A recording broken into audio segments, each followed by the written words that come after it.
नमस्कार दोस्तों, स्वागत है आपका अपने चैनल मिस्टर एसवी कॉलेज पर। जी हाँ दोस्तों, आइए आज के आउटसोर्सिंग कच्चे क्रम से जुड़ी कुछ खबरों को जल्दी से जान लेते हैं कहाँ से क्या खबर आई है। तो सबसे पहले दोस्तों खबर की शुरुआत कर लेते हैं। आज यहाँ पर सिरसा से कौशल रोजगार निगम के दोस्तों जो कर्मचारी हटा दिए गए हैं उनके पक्ष में कांग्रेस नेत्री कुमारी सैलजा ने दोस्तों एक बार फिर से आवाज उठाई है। जी हाँ, कौशल रोजगार निगम कर्मचारियों से वादा खिलाफी कर रही है नायब सरकार। तो कुमारी सैलजा ने कहा कि हरियाणा कौशल रोजगार निगम लिमिटेड कर्मचारियों की नौकरी से हटाने के बजाय सरकार को उन्हें नियमित करना चाहिए ताकि उन पर छटनी की तलवार न लटकी रहे। वैसे भी मुख्यमंत्री नायब सिंह सैनी ने पहले कर्मचारियों को नौकरी से न हटाने का वादा किया था और जॉब सुरक्षा की गारंटी दी थी, पर अब सरकार नए कर्मचारियों की भर्ती के लिए पुराने कर्मचारियों को निकाल रही है, जो किसी भी सूरत में उचित नहीं है। वीरवार को जारी बयान में कुमारी सैलजा ने कहा कि प्रदेश में लाखों पद खाली पड़े हैं और उन पदों को भरने के बजाय कौशल रोजगार निगम के तहत अस्थायी कर्मचारी रखे हुए हैं, जिन्हें वेतन भी बहुत कम दिया जाता है और उनसे काम नियमित सरकारी कर्मचारी की भांति लिया जाता है। इन कर्मचारियों को योग्यता के आधार पर ही नौकरी पर रखा गया है। 19 नवंबर 2024 को नायब सिंह सैनी ने हरियाणा कौशल रोजगार निगम के कर्मचारियों को विधानसभा में जॉब सुरक्षा प्रदान करने के लिए विधेयक पास करवाया था। इसे भाजपा नेताओं ने ऐतिहासिक कदम बताया था। मुख्यमंत्री ने 1,20,000 युवाओं के लिए वादे को पूरा करने का दावा किया था। कौशल रोजगार निगम कर्मचारियों में कुल कर्मचारियों में से 37,404 यानी कि 28% अनुसूचित जाति, 41,376 यानी कि 32% पिछड़ा वर्ग के कर्मचारी हैं।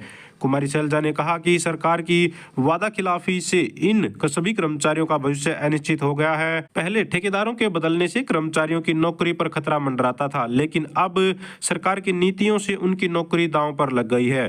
कर्मचारी संगठन लगातार सरकार से न्याय की गुहार लगा रहे हैं, लेकिन सरकार उनकी मांगों पर ध्यान नहीं दे रही है। सरकार की ओर से नए भर्ती किए गए कर्मचारियों को नियुक्ति देने के लिए पहले से कौशल रोजगार निगम के तहत रखे गए कर्मचारियों को नौकरी से हटाया जा रहा है। सरकार ने एक ही झटके में वादा खिलाफी करते हुए हजारों युवाओं को नौकरी से हटाकर सड़कों पर लाकर खड़ा कर दिया है। न जाने कितने परिवारों के समक्ष रोटी का संकट खड़ा होगा, न जाने कितने कर्मचारियों के बच्चों की पढ़ाई प्रभावित होगी। कौशल रोजगार निगम के तहत सभी कर्मचारी को जॉब सिक्योरिटी में शामिल किया जाना चाहिए, जिसका कि सरकार लगातार दावे कर रही थी। अब सरकार नए नए नियम बनाकर कर्मचारियों को हटाने का काम कर रही है। सरकार की इस वादा खिलाफी से कर्मचारी संगठनों में रोष है। तो यहाँ पर साथियों काफी कुछ बोला गया है सरकार की इस नीति के बारे में कांग्रेस नेत्री कुमारी सैलजा के द्वारा। तो वास्तव में बहुत सारे कर्मचारी हटाए गए हैं बहुत सारे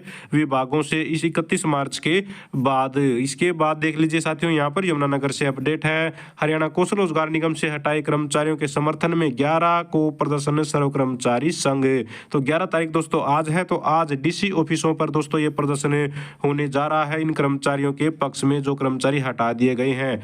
तो यहाँ पर कर्मचारी संघ दोस्तों प्रदर्शन करेगा और मांग करेगा कि इन कर्मचारियों को वापस नौकरी पर रखा जाए। और आज के प्रदर्शन के बाद अगर मांगों पर ध्यान नहीं दिया जाता है तो साथियों इसके बाद यहाँ पर 20 अप्रैल को कुरुक्षेत्र में मुख्यमंत्री आवास पर भी विशाल प्रदर्शन करेगा सर्व कर्मचारी संघ। वहीं फतेहाबाद में भी आप लोग देखेंगे हरियाणा कौशल रोजगार निगम में लगे अध्यापकों व कर्मचारियों को हटाने के विरोध में उपायुक्त कार्यालय पर प्रदर्शन 11 को। तो यहाँ पर फतेहाबाद में भी और साथियों यहाँ पर यमुनानगर में भी आज प्रदर्शन करने जा रहा है सर्व कर्मचारी संघ इन कर्मचारियों के समर्थन में। और साथियों यहाँ पर देख लेते हैं रोहतक से अपडेट है।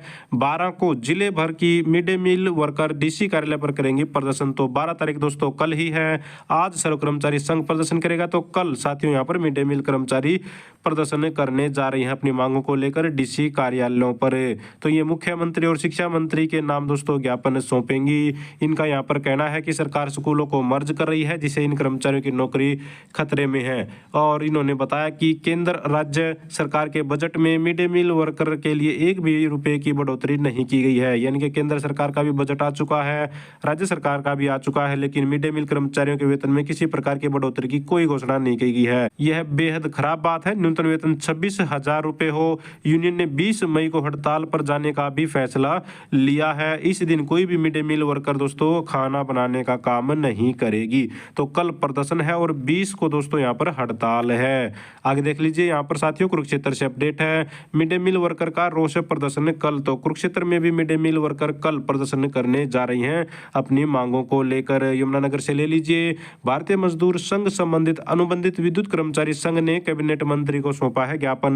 तो दोस्तों कैबिनेट मंत्री अनिल विज जी को ज्ञापन सौंपा गया है अनुबंधित विद्युत कर्मचारी संघ के द्वारा।